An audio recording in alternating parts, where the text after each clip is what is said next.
we're going to shift gears just slightly. There's a related topic with universal gravity that falls normally under the name of Kepler's laws.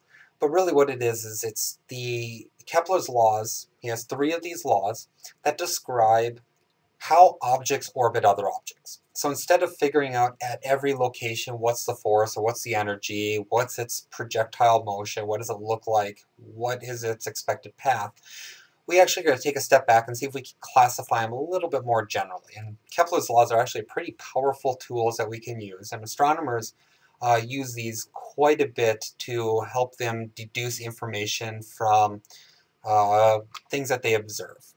So without further ado, here's what's Kepler's laws.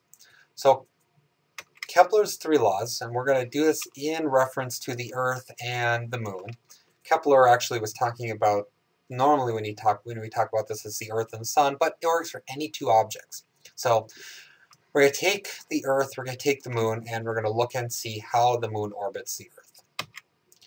So we look at the first Kepler law, and the first Kepler law says that the orbit of planets, or the orbit of any object around another object, so the orbit of the Earth around the Sun, is an ellipse.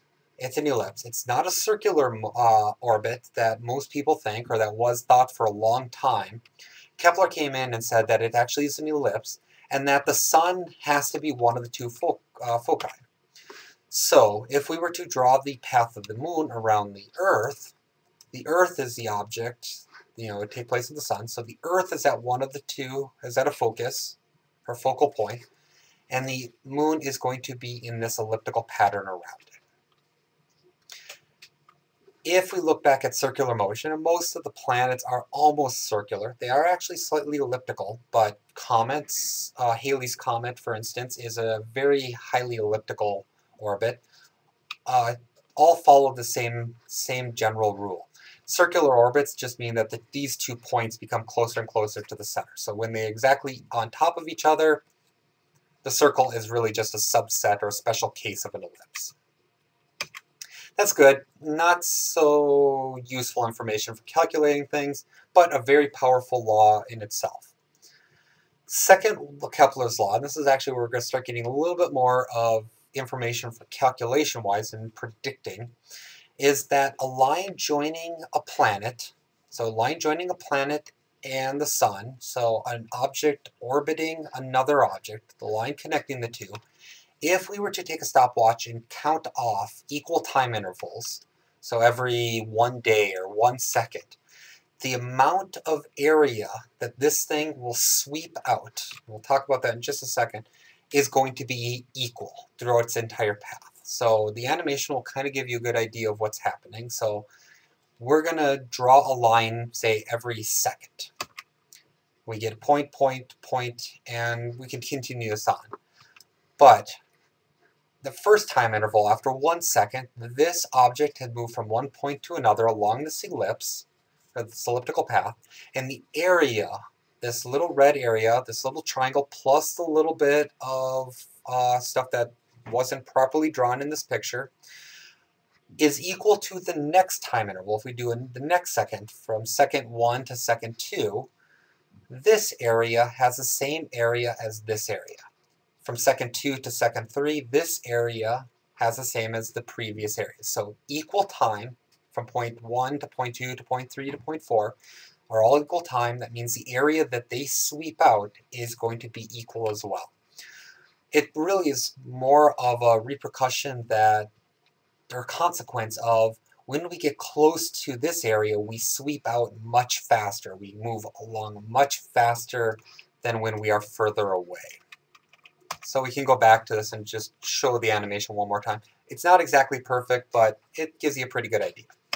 So equal area, and we see it gets faster along where it's near the Earth and gets slower at the end. So useful information.